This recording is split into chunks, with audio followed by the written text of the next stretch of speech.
नमस्कार, कैसे हो। तो छत्तीसगढ़ का जो भौतिक विभाजन कल हम लोग पढ़े हैं उसमें से बच गया है दंडकारण्य वाला क्षेत्र। तो छत्तीसगढ़ के दंडकारण्य क्षेत्र को आज हम लोग कंप्लीट करेंगे ताकि हमारा छत्तीसगढ़ का भौतिक विभाजन physical division of Chhattisgarh complete हो सके। ठीक है, तो आज हमारा टॉपिक रहेगा, छोटा टॉपिक रहेगा छत्तीसगढ़ का दंडकारण्य क्षेत्र। ठीक है, 4 पार्ट में हम लोग पढ़े हैं जिसमें हम लोग पूर्वी बघेलखंड का पठार पढ़ चुके हैं, ईस्टर्न बघेलखंड प्लाट्यू, जसपुर सामरी पाट प्रदेश, ठीक है, और महानदी बेसिन उसको भी कवर कर लिया है हम लोगों ने। अब बचा क्या है भाई, दंडकारण्य क्षेत्र। ठीक है, दंडकारण्य क्षेत्र। तो ये आपका एक छोटा सा नोटिफिकेशन है, इसको देख लीजिए। अब आ जाते हैं हम लोग अपने कोर्स पे। ठीक है, क्या रहेगा आज का टॉपिक भाई, देख लो। ये अपना छत्तीसगढ़ है ना, छत्तीसगढ़। तो छत्तीसगढ़ में हम लोग क्या क्या देख चुके हैं, देखिए यहां पर ये वाला एरिया हम लोग कवर कर चुके हैं। ठीक है, ये वाला ये हो गया और उसके बाद ये पढ़ लिए। तो इसको बोलेंगे ईस्टर्न बघेलखंड प्लाट्यू, जसपुर सामरी पाट। ठीक है, और यहां पर महानदी बेसिन। अब आ जाता है दंडकारण्य एरिया, दंडकारण्य एरिया। तो आज हमारा टॉपिक रहेगा दंडकारण्य एरिया। एकदम एनर्जेटिक होके पढ़ना है सबको, एनर्जेटिक होके। और कल मैं जो मास्टर प्लान बनाया उसको जाकर देखिएगा किस तरीके से, आपका कोई डाउट नहीं रहेगा। कैसे कौन कौन सा टॉपिक कवर होगा सब मैं वहां पर बता दिया हूं। मास्टर क्लास 13 मिनट का वीडियो कल का डाला है, आप जाकर देख लीजिएगा। ठीक है, एक चीज और बता, इतना आप लोग को जानना है, यहां पर समझिए आप। चलिए शुरू करते हैं। पहला देखेंगे ये दंडकारण्य क्षेत्र। दंडकारण्य क्षेत्र ही बचा है, 15-20 मिनट में कवर करना है इसको। देखिए बात समझना है, ठीक। किसी को कोई दिक्कत क्या? चलो भाई, यहां पर देखिए तो ये कांकेर इसमें आ जाएगा, इसमें नारायणपुर आ जाएगा, बीजापुर आ जाएगा, सुकमा आ जाएगा, दंतेवाड़ा आ जाएगा। ठीक है, दंतेवाड़ा, बस्तर आ जाएगा और कोंडागांव आ जाएगा। इसके अलावा कोंडागांव के अलावा ये मोहला वाला तहसील ना, मोहला मानपुर अंबागढ़ चौकी, तो मोहला तहसील इसमें शामिल होगा, मोहला तहसील इसमें शामिल होगा। तो यहां पर आप देख रहे हो ऐसे करके ये वाला एरिया, ये सब, ये नीचे वाला पार्ट, ये क्या है, दंडकारण्य क्षेत्र। क्या भाई, दंडकारण्य क्षेत्र, दंडकारण्य क्षेत्र। अब दंडकारण्य क्षेत्र देखोगे तो इसका क्षेत्रफल जानना पड़ेगा। ठीक है, क्षेत्रफल जानना पड़ेगा। तो क्षेत्रफल एरिया कितना है इसका, तो ये आप लोग को जान लेना है, 39,060 स्क्वायर किलोमीटर। एकदम याद करते चलना भाई, 39,060 स्क्वायर किलोमीटर। अगर इसको परसेंटेज में देखें तो 28.91%, 28.91%, ये आप लोग को जान लेना है। अब यहां पर देखिए इसका ढाल किधर होगा, ढाल किधर, पहले विस्तार देख लेते हैं। विस्तार है ना, एक सीक्वेंस से देखेंगे ना, जो पहले देखें विस्तार देखोगे तो ये 7 जिला, बस्तर संभाग के 7 जिला, बस्तर संभाग के 7 जिला, बस्तर संभाग के पूरा 7 जिला। ठीक है, 7 जिला। ओके, साथ में और क्या आ जाएगा भाई इसमें, तो मोहला तहसील, मोहला तहसील। मोहला कहाँ है, मोहला मानपुर अंबागढ़ चौकी, तो मोहला तहसील ये भी शामिल होगा। तो इतना इसका विस्तार हो गया। कौन कौन से जिले में, तो मैं बता दिया हूं यहां पर। उसके बाद देखिए ढाल किधर है इसका, ढाल कहां पर है, स्लोप किधर है, स्लोप किधर है, तो देखिए यहां पर ये नीचे की ओर आती है और इधर, तो ये पश्चिम से दक्षिण की ओर, पश्चिम की ओर बहेगी, फिर दक्षिण की ओर, पश्चिम से दक्षिण, तो पश्चिम से दक्षिण की ओर बहाव है, पश्चिम दक्षिण। ओके, कोई भी नदियां देखिए, इंद्रावती इधर से आती है फिर ऐसे बहती है, ऐसा करके, है ना। इधर से सबरी नदी, ठीक है, इधर से कोटरी परलकोट, तो आप देखोगे ये क्या है, दक्षिण की ओर है, दक्षिण की ओर। लेकिन दक्षिण की ओर में भी थोड़ा सा आप देखोगे तो पश्चिम दक्षिण आप लिख सकते हो, और दक्षिण लिखा रहेगा तो पर भी चल जाएगा। तो ढाल आप स्लोप क्या लोगे, पश्चिम से दक्षिण की ओर। और एक ही रहे तो दक्षिण भी लिख सकते हो, मुख्य रूप से दक्षिण भी लिख सकते हो, ठीक है, मुख्य रूप से दक्षिण भी लिख सकते हो। लेकिन थोड़ा हद तक पश्चिम भी जाता है, पश्चिम भी जाता है, तो आप इस तरीके से लिख सकते हो, ठीक है। लेकिन मुख्य रूप से देखा जाए तो दक्षिण की ओर, क्योंकि सारी इधर से बहती है, ठीक है। तो याद रख लेना दक्षिण की ओर। ये आप लोग को स्लोप जानना है, ठीक है, स्लोप इसको जान लेना है। इसके बाद आप देखोगे तो यहाँ पर कौन कौन सी ऊंची चोटी है, कौन कौन सी वन पाया जाता है। तो यहाँ पर देखोगे आप सागौन और साल। वन में क्या भाई, वन में साल और सागौन, वेरी वेरी इंपॉर्टेंट, ठीक है। इस तरफ साल पाया जाएगा, इस तरफ सागौन पाया जाएगा, ये आप लोग को याद रख लेना है। यहां पर चट्टान, चट्टान रॉक कौन सी, चट्टान देखोगे तो याद रख लेना आर्कियन सेल समूह में धारवाड़ चट्टान, कौन सा, धारवाड़, ठीक है, धारवाड़ चट्टान पाया जाता है। और धारवाड़ चट्टान पाया जा रहा है तो यहां पर आप देखोगे खनिज क्या मिलेगा भाई, खनिज क्या मिलेगा, तो मिक्स खनिज मिलेगा, मुख्य रूप से लोहा, टीना, अभ्रक, कोरंडम, ये सब आएगा, ठीक है, याद रख लेना, ओके। मुख्य रूप से उसमें आप देखोगे धारवाड़ चट्टान है तो यहां पर कौन सी मिट्टी पाई जाती है, मिट्टी याद रख लेना। तो मिट्टी आप देखोगे तो इधर पाया जाएगा आपका लाल रेतीली मिट्टी, क्या भाई, लाल रेतीली मिट्टी, लाल रेतीली मिट्टी, ठीक है, लाल रेतीली मिट्टी पाया जाएगा। और ये वाला जो इलाका है ना आपका सुकमा और दंतेवाड़ा का जो इलाका है, यहां पर लाल दोमट मिट्टी पाया जाएगा, लाल दोमट मिट्टी, याद रख लेना। ये सब मिट्टी के बारे में हम लोग नेक्स्ट क्लास में पढ़ेंगे, ठीक है, कौन कौन सी सॉइल कहां कहां पर पाई जाएगी। और लाल रेतीली मिट्टी पाया जा रहा है तो यहां पर फसल कैसा होगा, फसल कैसा होगा भाई, तो फसल याद रख लेना, फसल आपका मोटे अनाज, कोदो, कुटकी, रागी, ये मुख्य रूप से कोदो, कुटकी, रागी, एकदम याद करते चलो, ठीक है, याद रख लेना, okay. Millet mission, millet mission याद रख लेना ना, ये फेमस है मिलेट मिशन, ओके, याद रख लेना है। इसके बाद नदियां, नदी अपवाह तंत्र को हल्का हल्का देखेंगे, बाकी मेन प्रमुख रूप से जो नदियां हैं उसका डिटेल आपका रिवर सिस्टम में देखेंगे, ठीक है, तो याद रख लेना उसको। इसके अलावा यहां पर देखोगे इसको कहा जाता है खनिजों की भूमि, खनिजों की भूमि कहा जाता है, छत्तीसगढ़ की खनिजों की भूमि कहलाता है दंडकारण्य क्षेत्र, खनिजों की भूमि कहलाता है, याद रख लेना।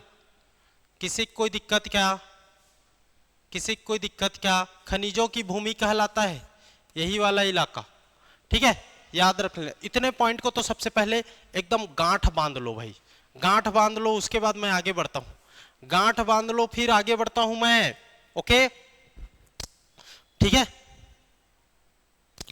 कौन कौन से राज्य टच होता है यहां पर देखो, तो महाराष्ट्र हो जाएगा आपका, तेलंगाना हो जाएगा, आंध्र प्रदेश हो जाएगा, इधर उड़ीसा हो जाएगा, तो ये सब बाउंड्री बनाता है, ठीक है, ये आप लोग को याद रख लेना। यहीं पर देखिए ये इंद्रावती नदी है और इधर से गोदावरी नदी बहती है, तो इंद्रावती गोदावरी में जाकर मिलती है और गोदावरी अपवाह तंत्र बनता है। तो इस क्षेत्र में कौन सा अपवाह तंत्र, गोदावरी अपवाह तंत्र, और उसकी प्रमुख नदी कौन सी है, इंद्रावती है। फिर इंद्रावती इसमें एक हो गया और एक सबरी नदी है, ये दोनों देखोगे तो ओडिशा से निकलकर आपका गोदावरी में विसर्जित होती है, गोदावरी में जाकर मिल जाती है, ठीक है, आपका याद रख लेना। अब इस इंद्रावती को प्रमुख, आपको इंद्रावती को जानना है क्योंकि इंद्रावती के उत्तर से नीचे की ओर, दक्षिण की ओर आकर मिलने वाली सहायक नदी और दक्षिण से उत्तर की ओर जाकर मिलने वाली सहायक नदी जिसको ट्रिब्यूटरीज बोलते हैं, उन सबको हम लोग को यहाँ पर पढ़ना है, जिसको हम लोग किस में पढ़ेंगे भाई, रिवर सिस्टम में पढ़ेंगे, इतना याद रख लेना, इतना तो आप लोग याद रखो। उसके बाद देखो मैं आगे बढ़ता हूं, चलिए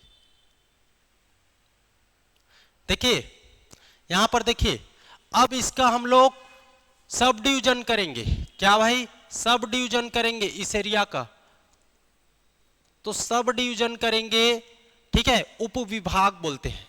तो इसमें क्या क्या आ जाएगा, क्या क्या आएगा सब डिवीजन में, क्या क्या आ जाएगा इसको देखिए। एक तो आपका यहां से कोटरी नदी है, तो यहां पर आपका कोटरी बेसिन बनता है, कोटरी बेसिन, ठीक है। कौन सा? कोटरी बेसिन, कोटरी बेसिन एक याद रख लेना। या आप इसी को महानदी कोटरी भी बोल सकते हो। महानदी, इधर से महानदी और इधर कोटरी, तो महानदी कोटरी आपका बेसिन उसको बोल सकते हो, ठीक है, या कोटरी बेसिन बोलो, जैसा भी। एक हो गया। दूसरा चीज यहां पर देखिए, दूसरा चीज ये वाले एरिया में, इस वाले एरिया में जिसको हम लोग बोलेंगे उत्तर पूर्वी पहाड़ी क्षेत्र, उत्तर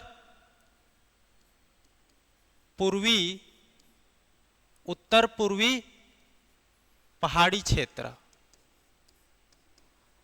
ठीक है। 2 पॉइंट। इसके जस्ट नीचे में दक्षिण का पहाड़ी क्षेत्र, दक्षिण साउथ आपका प्लाटियू क्षेत्र, दक्षिण पठार वाला इलाका, दक्षिणी पठार, दक्षिण पठार। उसके बाद आप देखोगे तो याद रख लेना है, देखिए यहां पर ऐसे सबरी आएगा और इधर से आपका क्या भाई, तो इंद्रावती। तो सबरी और इधर से इंद्रावती और दोनों गोदावरी में जाकर मिलेगी। तो यहां पर जो होगा गोदावरी और सबरी का क्या बनेगा, दोआब क्षेत्र, ठीक है। गोदावरी और सबरी नहीं, इंद्रावती और सबरी का, सॉरी। तो इंद्रावती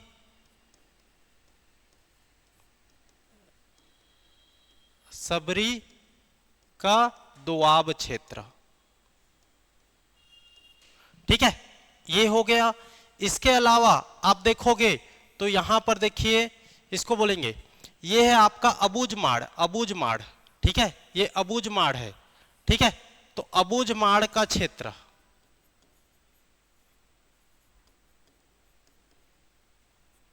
अबूझमाड़ का क्षेत्र, ओके, याद रख लेना। अबूझमाड़ क्षेत्र, अबूझमाड़ क्षेत्र के आपका देखोगे इस साइड देखोगे तो याद रख लेना है बस्तर का पठार क्षेत्र, बस्तर का पठार क्षेत्र। और एक आपका आ जाएगा ये वाला इलाका बस्तर का मैदान क्षेत्र, बस्तर का मैदान क्षेत्र, ठीक है। इतना जानना है। इसके अलावा अन्य में और क्या जानोगे? अन्य में पहले उधर को लिख रहा हूं ना भाई, अन्य को बाद में। अन्य में इसमें देखिए ये कोंडा गांव के पास, कोंडा गांव के पास 12 मोड़ है, 12 मोड़, 12 मोड़ क्या, केशकाल घाटी, केशकाल घाटी। इसके अलावा आप देखोगे ये दंतेवाड़ा में बैलाडीला की पहाड़ी, बैलाडीला की पहाड़ी,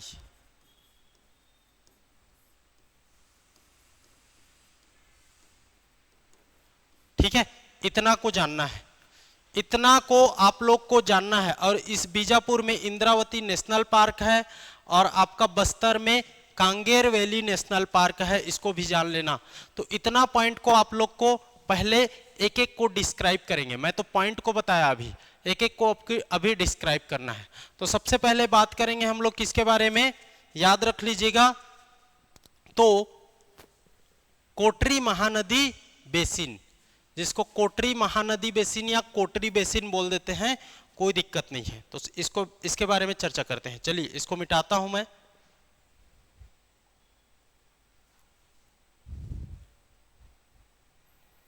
देखिए कौन सा भाई, कोटरी महानदी का मैदान या कांकेर बेसिन भी बोल देते हैं, कोटरी बेसिन भी बोलते हैं इसी को, ठीक है, याद रख लेना। एक तो कोटरी बेसिन बोलते हैं इसी को, या इसी को कांकेर बेसिन भी बोलते हैं। ठीक है, याद रख लेना। क्यों बोलते हैं ऐसा?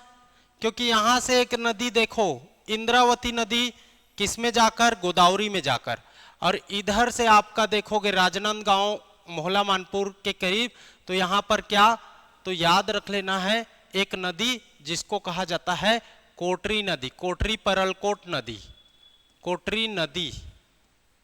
ठीक है, अब कोटरी नदी और इधर से आपका देखोगे तो क्या भाई, महानदी ऐसे जाता है, महानदी। तो कोटरी और आपका महानदी के बीच में मैदानी इलाका है जिसको कोटरी महानदी मैदान बोलते हैं, और इसके कारण यहाँ पर बेसिन बनता है, इसको बोलते हैं कांकेर में बनता है ये बेसिन, तो इसको कांकेर बेसिन के नाम से भी जान देते हैं, और कोटरी नदी के नाम से भी कोटरी बेसिन भी बोलते हैं।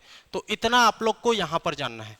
अब इसमें आप लोग को मुख्य रूप से जानना है क्या भाई, तो इसके विस्तार को। ठीक है, ये इसके विस्तार को। ठीक है, विस्तार कहां पर है, तो कांकेर के उत्तर साइड में है। देखो कांकेर के उत्तर साइड में बनाया हूं, कांकेर के उत्तर साइड, और कांकेर के दक्षिण में देखोगे तो यहीं पर है तेलिन घाट।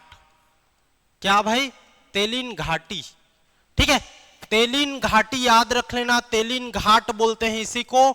ये क्या करता है, उत्तर पूर्वी पठार से ये कांकेर के दक्षिण को अलग करता है।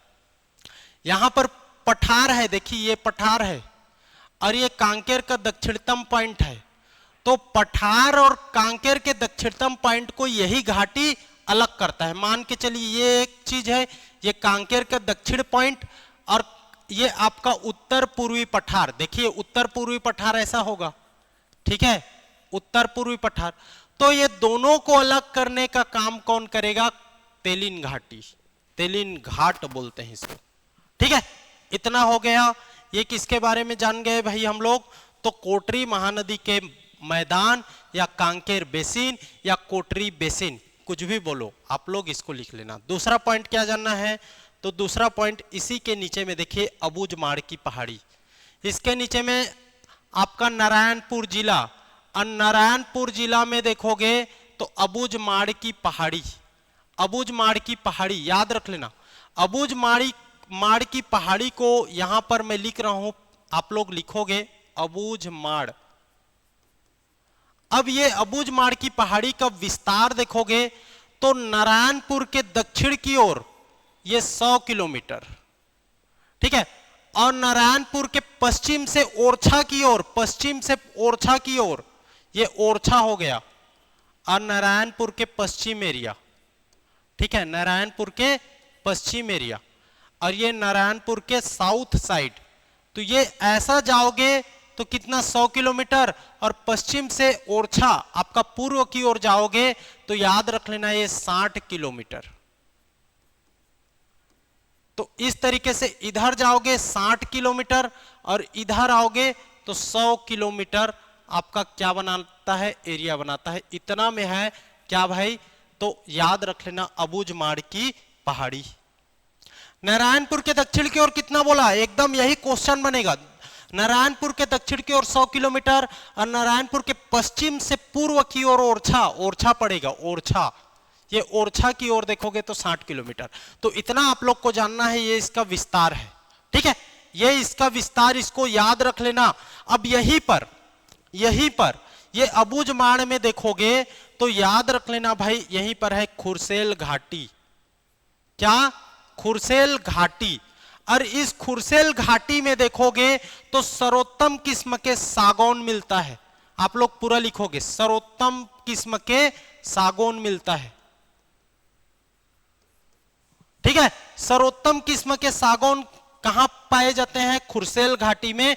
ये आप लोग को याद रख लेना है। ठीक है, और यहीं पर एक ठो नदी है, एक ठो नदी, नदी को मैं ऊपर लिख रहा हूं, नदी, नदी कौन सा भाई, तो जाटलूर नदी, जाटलूर नदी। और जाटलूर नदी में क्या, मगरमच्छ का संरक्षण किया जा रहा है। मगरमच्छ, प्राकृतिक रूप से मगरमच्छ का संरक्षण कहां पर किया जा रहा है भाई, तो जाटलूर नदी, मतलब प्राकृतिक रूप से मगरमच्छ कहां पाया जाता है, तो याद रख लेना मगरमच्छ जाटलूर नदी में। ठीक है, जाटलूर नदी में, ये आप लोग को जानना है कहां पर है, नारायणपुर। ये सब नारायणपुर की बात कर रहा हूं। जाटलूर, तो जाटलूर नदी को याद रख लेना, प्राकृतिक रूप से मगरमच्छ, नेचुरल। ठीक है, और सर्वोत्तम किस्म के, सबसे आपका बेस्ट प्रकार के, बेस्ट टाइप ऑफ सागौन खुरसेल घाटी। इसका विस्तार जान लेना, इतना आप नारायणपुर में जानोगे। नारायणपुर में यहीं पर मैं दो ठो चीज बता रहा हूं, और यहीं पर देखिए राव घाट, राव घाट और आपका राव घाट है यहीं पर। राव घाट देखोगे तो लौह अयस्क के लिए फेमस। ठीक है, कांकेर और नारायणपुर के करीब करीब आप देखोगे तो राव घाट है, राव घाट। क्या जी, लौह अयस्क के लिए फेमस, याद रख लेना, लौह अयस्क के लिए फेमस। ठीक है, ये आप लोग को जानना है।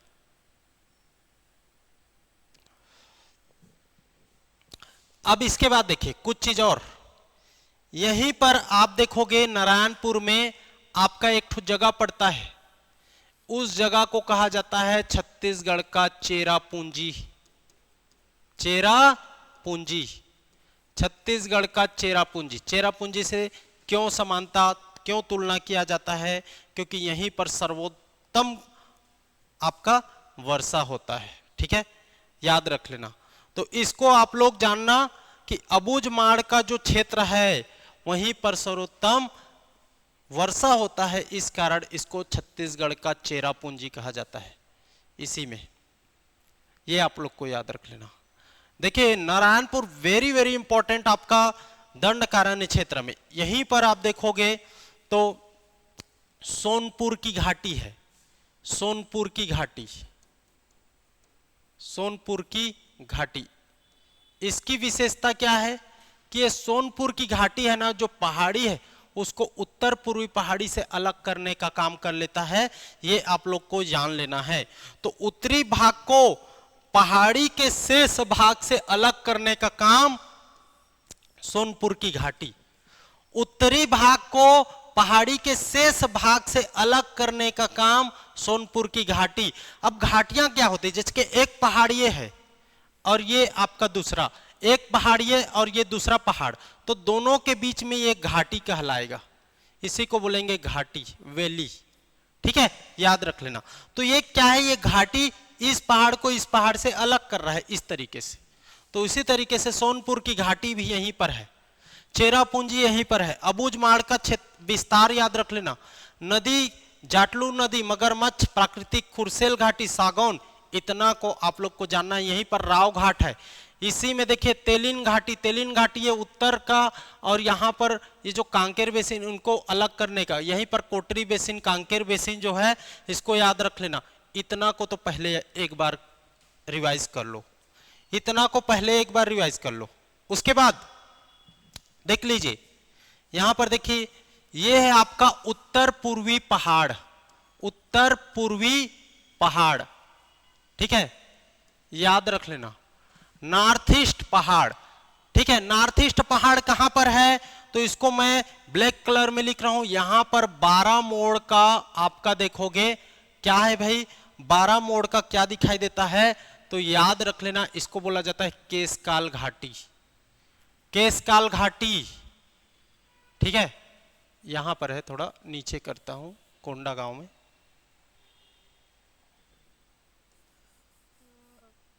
ठीक है, ये क्या हो गया, केशकाल घाटी। बहुत इंपॉर्टेंट है, इसके बारे में हम लोग बात करेंगे। केशकाल घाटी 12 मोड़ है उसमें, केशकाल घाटी 12 मोड़ है, याद रख लेना। किसी कोई दिक्कत, कहां पर है, कोंडागांव। केशकाल घाटी, बात करते हैं केशकाल घाटी के बारे में। तो इन सबको मिटा रहा हूं, फिर केशकाल घाटी को हम लोग विशेष तौर पर पढ़ेंगे। यहां पर केशकाल घाटी, ठीक है, ये इसका विस्तार देखोगे कहां पर है, कोंडागांव। कहां है भाई, कोंडागांव। देखिए इसमें एक व्यक्ति था केसलू नाम का, ठीक है, केसलू नाम का व्यक्ति था, वो शेर से युद्ध करते हुए मारा गया था। इसी क्षेत्र में शेर से युद्ध करते हुए मारा गया था।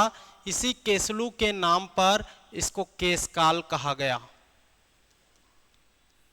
याद रख लेना, केसलू शेर से युद्ध करते हुए मारा गया और इसी कारण इसको केशकाल कहा गया। याद रख लेना। कोंडागांव कितने मोड़ है भाई? 12 मोड़। जाइएगा कभी। इसी को कहा जाता है बस्तर का प्रवेश द्वार, बस्तर का एंट्री गेट, प्रवेश द्वार। ठीक है, याद रख लेना, बस्तर का प्रवेश द्वार, वेरी वेरी इंपॉर्टेंट, बस्तर का एंट्री गेट। ठीक है, केशकाल 12 मोड़। ठीक है, बहुत इंपॉर्टेंट है। और इसी केशकाल के पास में है ये उत्तर का पहाड़, उत्तर पूर्व का पहाड़ इसी केशकाल के पास में है। इसको याद रख लेना, केशकाल घाटी के पास में है। वेरी वेरी इंपॉर्टेंट है ये केशकाल घाटी। देखोगे तो इसी में आपका देखोगे तो 2 ठो घाटी और आपको दिखाई देता है ना। एक को केशकाल घाटी खुद के नाम से जाना जाता है, एक को कहा जाता है तेलिन घाटी। मतलब तेलिन घाटी को याद रख लो, तेलिन माता, तेलिन घाटी। ठीक है, इसको सती माता के रूप में, सती माता मंदिर के रूप में जाना जाता है। ठीक है, सती माता मंदिर। और केशकाल घाटी में आप देखोगे, इसी केशकाल घाटी में है, इसको कहा जाता है फूलों की घाटी, फूलों की घाटी। ये आपको याद रख लेना है। एक फूलों की घाटी कहां देखे थे हम लोग? लोरो घाटी, जसपुर। और ये फूलों की घाटी केशकाल घाटी। तेलिन घाटी, तेलिन माता मंदिर, याद रख लेना। इसी को सती माता का मंदिर भी कहा जाता है। तेलिन माता मंदिर या इसी को सती माता या तेलिन माता एक ही चीज है ना, एक ही है। ठीक है, तो इतना पॉइंट इसमें याद रख लेना। केशकाल घाटी, फूलों की घाटी, कोंडागांव, केसलू नामक, केशकाल, 12 मोड़, बस्तर का प्रवेश द्वार, यही केशकाल घाटी है। तो और याद रख लो, केशकाल घाटी ये जो आपका इंद्रावती जो गोदावरी अपवाह तंत्र और उधम महानदी अपवाह तंत्र दोनों को अलग करने का काम करता है, दोनों को अलग करने का काम करता है। तो एक तरफ महानदी, महानदी और यहां पर आपका देखोगे तो केशकाल घाटी और नीचे में आपका गोदावरी अपवाह तंत्र, गोदावरी अपवाह तंत्र, महानदी अपवाह तंत्र, दोनों को ये अलग करता है। कौन सा? केशकाल घाटी। तो ये भी क्लियर हो गया भाई, केशकाल घाटी है ना। अब थोड़ा मिटाना पड़ेगा भाई, अब थोड़ा मिटाना पड़ेगा, ठीक है ना। इसी में वो एक चीज और बता देता हूं, थोड़ा बन जाएगा, कलर चेंज कर देते हैं हम लोग। इसमें एक चीज और क्या बनेगा भाई, तो देख लो, देखिए ये दिख जाएगा कलर। इसमें हम लोग देखेंगे गोदावरी सबरी बेसिन को, गोदावरी सबरी बेसिन को देख लेते हैं। तो याद रख लेना, ये है आपका गोदावरी और यहां से एक नदी निकलती है जिसको कहा जाता है सबरी नदी। ये सबरी है और ये गोदावरी है। तो इंद्रावती भी तो इसी का पार्ट है। तो यहां पर जो बेसिन बनता है इसको कहा जाता है गोदावरी सबरी बेसिन। याद रहेगा, गोदावरी सबरी बेसिन। और ये गोदावरी सबरी बेसिन बीजापुर से सुकमा की ओर जाता है। याद रख लेना, बीजापुर से सुकमा की ओर जाता है और कहां तक जाएगा, तो कोंटा तहसील तक, कोंटा और ये बीजापुर, बीजापुर से सुकमा कोंटा तक जाता है। जहां जहां विस्तार बता रहा हूं उसको याद कर लेना, क्योंकि विस्तार ही पूछेगा, ठीक है, विस्तार ही पूछेगा, इतना आप लोग को जान लेना है, ठीक। और यहीं पर आप देखोगे तो बीजापुर में उसूर की पहाड़ी, अलबका की पहाड़ी, ये सब है। उसूर की पहाड़ी, अलबका की पहाड़ी, ये सब बीजापुर में पाया जाता उपस्थित है, इसको याद रख लेना, ठीक है। तो ये हो गया आपका गोदावरी सबरी बेसिन। और इसी बेसिन को एक नाम से जाना जाता है जिसको कहा जाता है उर्मिल बेसिन। क्या भाई? उर्मिल बेसिन, उर्मिल बेसिन, और मैं कल बता चुका हूं कि बेसिन किसको कहते हैं। आप लोग इसका पूरा वीडियो देखिए, ये तो एक छोटा सा पार्ट है, एक पार्ट है, 3 पार्ट मैं इससे पहले वाले वीडियो में कवर कर चुका हूं, तो आप जाकर देखिए। भौतिक विभाजन का पहला पार्ट, ये सेकेंड पार्ट है, जिसको दंड कार्य नहीं देखेंगे इसमें। तो इसको कहा जाता है उर्मिल बेसिन। किसी को कोई दिक्कत क्या बता दीजिए, ठीक है।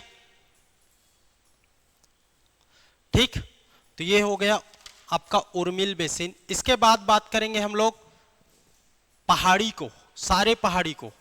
अब थोड़ा मिटा देता हूं, सारे पहाड़ियों को बात करना है। देखिए पहाड़ी, सब पहाड़ी को देखेंगे हम लोग, ठीक है, सभी पहाड़ियों को देखना है। सबसे पहले हम लोग बात करेंगे बैलाडीला। बैलाडीला की पहाड़ी कहां पर है भाई, तो दंतेवाड़ा। बैलाडीला की पहाड़ी, इसकी सबसे ऊंची चोटी है नंदीराज। नंदीराज 1210 मीटर, और ये छत्तीसगढ़ की सेकेंड हाईएस्ट पिक पॉइंट है, याद रख लेना, second highest peak point Nandiraj. किसी को कोई दिक्कत क्या बता दीजिए, नंदीराज 1210 मीटर, छत्तीसगढ़ की दूसरी सबसे हाईएस्ट पिक पॉइंट, सबसे ऊंची चोटी, ये आप लोग को याद रख लेना है, ठीक है। किसी को कोई दिक्कत, यहीं पर आपका 2 नदी दिखाई देता है, यहीं पर 2 नदी दिखाई देगा, बैलाडीला तो लिख दिया, 2 नदी दिखाई देगा, एक संखनी नदी और एक डंकनी नदी, और इंद्रावती नदी से जाकर मिलती है संखनी नदी और डंकनी नदी। संखनी नदी कहाँ से, तो बैलाडीला की पहाड़ी से निकलती है, और डंकनी नदी डांगर क्षेत्र डांगर पहाड़ी से निकलती है, और इसी संखनी डंकनी के संगम पर आप देखोगे आपका दंतेश्वरी मंदिर है ना, दंतेश्वरी माता की मंदिर, दंतेश्वरी माता की मंदिर, याद रख लेना। इसी दंतेश्वरी माता के एक रूप होता है जिसको हम लोग माउली माता बोलते हैं, और माउली माता का ही एक रूप जिसको हम लोग जिमीदारिन माता बोलते हैं। तो याद रख लेना, माउली माता, माउली माता और एक जिमीदारिन माता, ठीक है, ये आप लोग को याद रख लेना है, ठीक।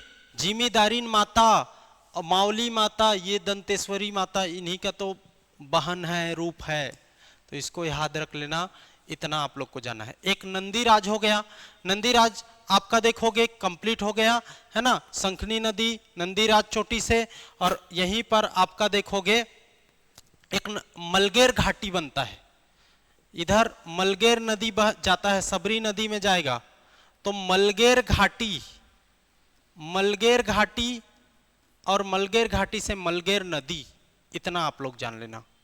तो आपका ये कंप्लीट हो जाएगा, कौन सा भाई, तो इसमें बैलाडीला की पहाड़ी कहां पर है, दंतेवाड़ा। इसके अलावा आप देखोगे, याद रख लेना ना एकदम, आपका इसमें देखोगे तो आरी डोंगरी पहाड़ी, आरी डोंगरी पहाड़ी, राव घाट पहाड़ी और मलाज कुंड पहाड़ी, ये तीनों कांकेर में, तीन आरी, आपका आरी डोंगरी, आपका राव घाट, राव घाट यहां पर है, राव घाट यहां पर है, आरी डोंगरी ऊपर में है, आरी डोंगरी,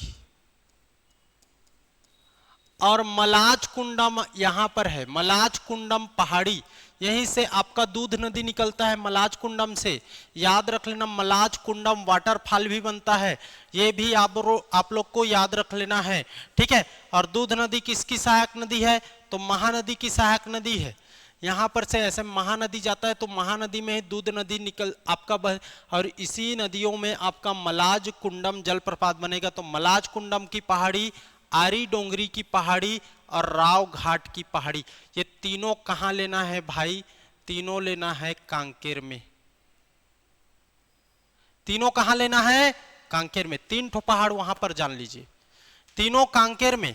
और उसमें भी याद रख लेना, आरी डोंगरी की जो पहाड़ी है वो भानु प्रतापपुर लेना। कहां, भानु प्रतापपुर, एग्जैक्ट पूछेगा, भानु प्रतापपुर, ठीक है, ये आप लोग को याद रख लेना। आरी डोंगरी की पहाड़ी, भानु प्रतापपुर, तो ये 4 हो गया है ना। उसके बाद सुकमा और बीजापुर, कहाँ है सुकमा और बीजापुर? ये वाला देख, ये कलर चेंज कर रहा हूं मैं इसको, देखिए यहां पर ये वाला जो क्षेत्र है इसको कहा जाता है बस्तर का मैदान। ठीक है क्या भाई? बस्तर का मैदान।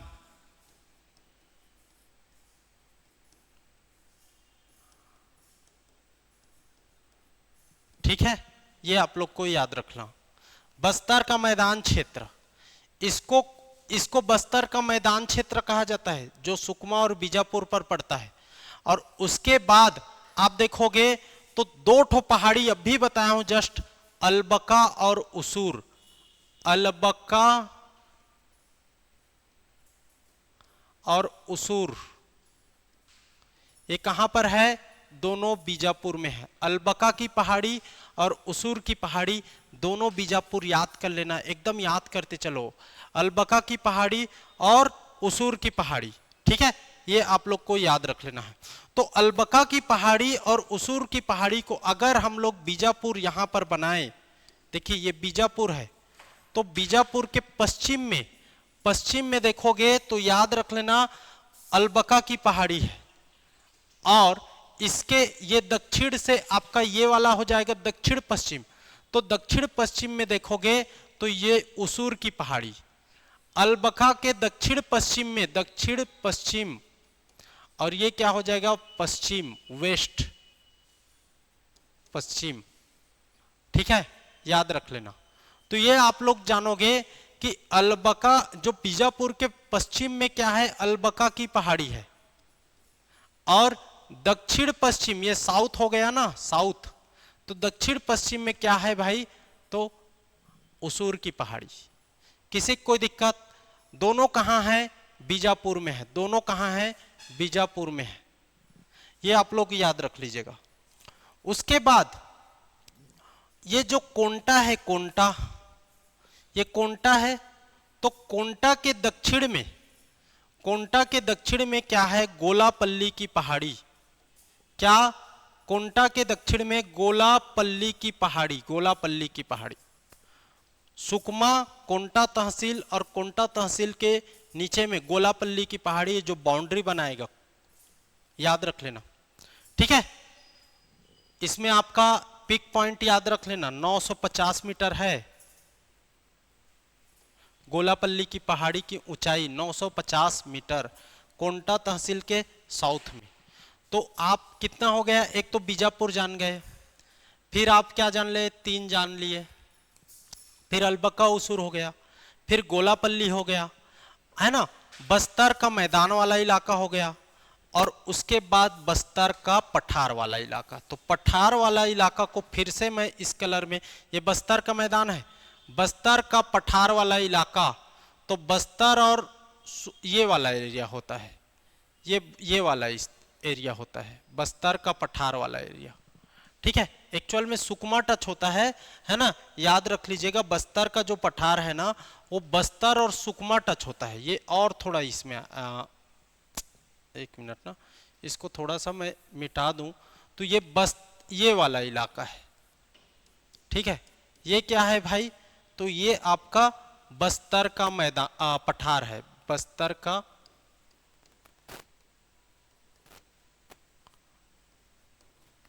पठार। तो ये बस्तर का पठार, ये बस्तर का मैदान, ये क्या है? अबूझमाड़। यहां क्या है? केसकाल। और ये आपका देखोगे तो मलाज कुंडम पहाड़ी, आरी डोंगरी पहाड़ी, राव घाट, है ना, याद रख लेना। और ये दोनों क्षेत्र देखोगे तो लोहा के लिए फेमस। यहां पर बैलाडीला है, बैलाडीला। ठीक, अब क्लियर हो गया आपका सब चीज। किसी को कोई दिक्कत है क्या? किसी को कोई दिक्कत है क्या?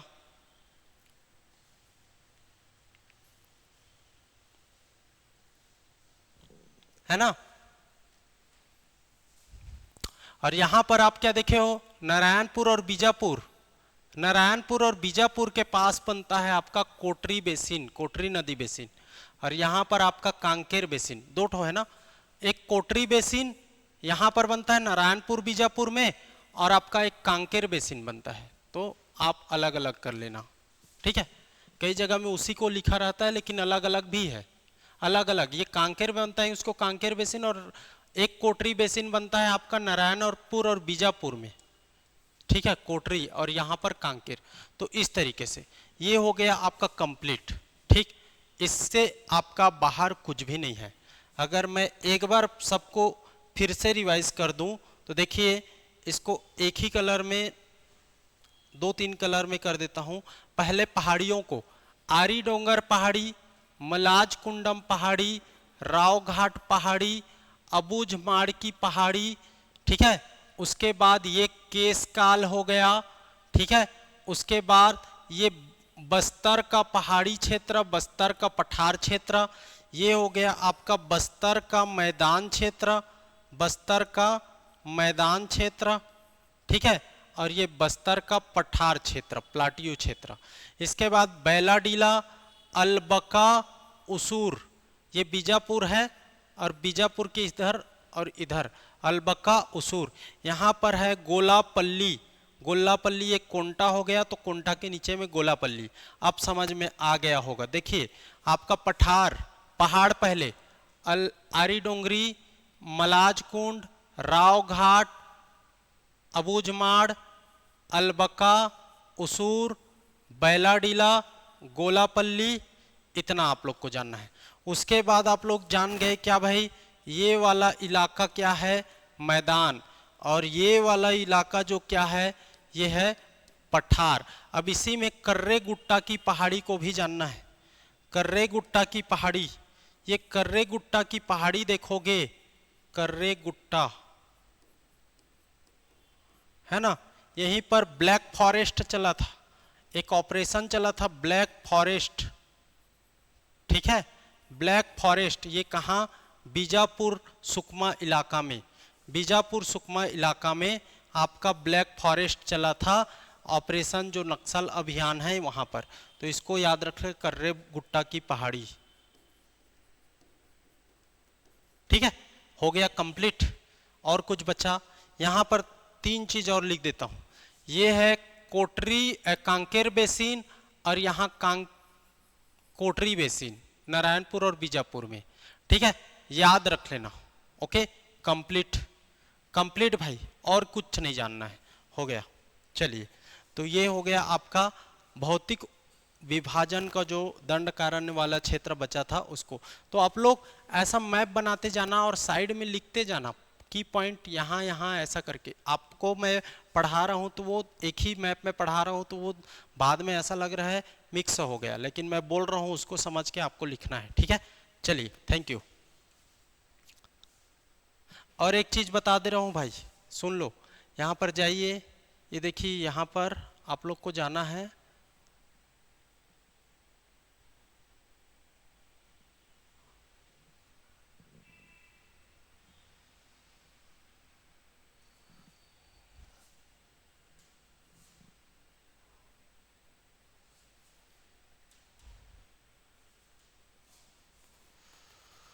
देखिए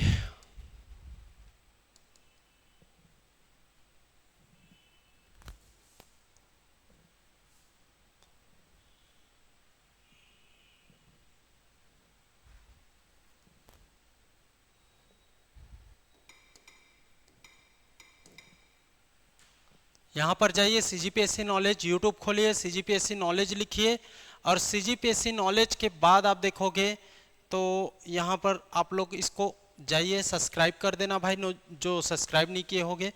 और यहाँ पर देखिए ऐसा खुलेगा हमारा पेज, ये खुलेगा, देख रहे हो आप। यहाँ पर देखिए वीडियो, शॉर्ट्स, लाइव, कोर्स और प्लेलिस्ट। प्लेलिस्ट में जाना है, प्लेलिस्ट में जाओगे, प्लेलिस्ट में जाओगे तो देखिए सीजीएसआई मेंस का जो टॉपिक सर का डल रहा है, सीडीपी क्लास का डल रहा है, उसी में कंप्लीट सीजीजीएस 2026 लिखा हुआ है। और इसको आप टच करोगे तो देखिए मेरा वीडियो डला हुआ है, यहाँ पर समझिए, ये देखिए, देखिए पूरा वीडियो सीक्वेंस से डल रहा है। पहला क्लास, दूसरा क्लास, तीसरा क्लास, नीचे से ऊपर की तरफ जाओगे, पहला क्लास देखिए आपका छत्तीसगढ़ राज्य निर्माण का तिथिक्रम, फिर छत्तीसगढ़ का नामकरण, सीजी मैप डिस्ट्रिक्ट, ये सीजी मैप है मेनली, और इसमें है डिस्ट्रिक्ट फॉर्मेशन, जिला गठन का जो क्रम है। उसके बाद सामान्य परिचय और प्रतीक चिन्ह यहाँ पर क्लियर हो गया। स्थिति एवं विस्तार है ना, आपका लोकेशन एंड एक्सपेंशन आपका यहाँ पर, क्लाइमेट हो गया। छत्तीसगढ़ का भौतिक विभाजन, देखिए छत्तीसगढ़ का भौतिक विभाजन इसमें 3 पार्ट पढ़ चुके हो, और आज डलेगा आपका कौन सा चौथा पार्ट, जो 3 पार्ट इसमें हो गया है, जो चौथा बचा हुआ पार्ट है जिसको आज के वीडियो में डाल रहा हूं मैं, दक्षिणी क्षेत्र को डालूंगा जो दंडकारण्य क्षेत्र है। एक मास्टर प्लान कैसे 60 दिन में हम लोग पूरी छत्तीसगढ़ को आप लोग को कवर करके देंगे, इसके बारे में मैं वीडियो बना करके बताया हूं। इस वीडियो को आप जाकर देखिए, 13 मिनट का है, आपको समझ में आ जाएगा हम क्या करने वाले हैं, फ्री में आपके लिए क्या अवेलेबल कराने वाले हैं। तो आप ये सब वीडियो को जाकर देखिए और इसका नोट्स बनाइए, और कमेंट आना चाहिए भाई, कमेंट नहीं आएगा तो मैं नेक्स्ट वीडियो नहीं लाऊंगा आप लोग के लिए, ठीक है। कमेंट करके बताओ, जो देख रहा है वो कमेंट करे, वो नेगेटिव करे पॉजिटिव करे कोई मतलब नहीं, क्या थैंक यू लिखते हो या कुछ भी लिखो मेरे को पता नहीं, लेकिन आप कमेंट करके वहां पर अटेंडेंस लगाओगे अपना, और जितना कमेंट रहेगा मैं समझूंगा कि उतने लोग उस वीडियो को देख रहे हैं। बाकी व्यू को मैं नहीं देखूंगा, व्यू से मतलब नहीं है, जो कमेंट करेगा वही सीरियसली देख रहा है वीडियो को, याद रख लीजिएगा। चलिए, थैंक यू।